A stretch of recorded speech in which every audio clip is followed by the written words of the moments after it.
Ya, pada tahun 2024, jumlah kasus perceraian di Sumatera Selatan mencapai 10.235 kasus.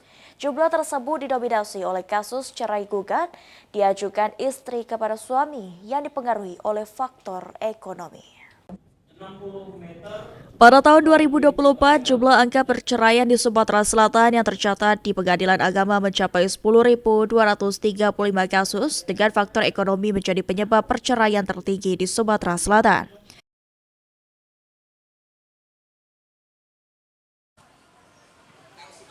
Maraknya kasus perceraian salah satunya dipengaruhi oleh tingginya kasus pernikahan di bawah umur. Bahkan pada tahun 2024, Pengadilan Agama melakukan dispensasi sebanyak 891 perkawinan anak di bawah umur.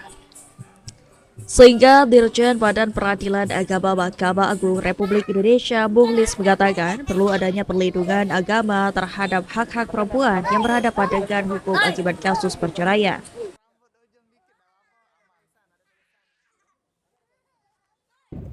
Ini bentuk perlindungan negara terhadap hak perempuan yang berhadapan dengan hukum.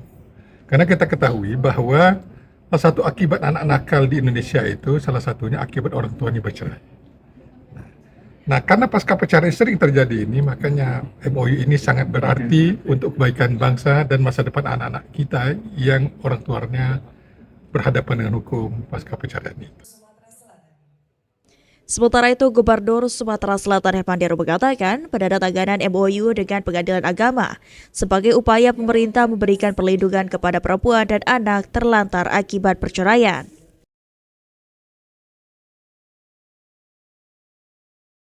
Bekas istri yang diterlantarkan dan mantan suaminya tidak menjalankan amar putusan.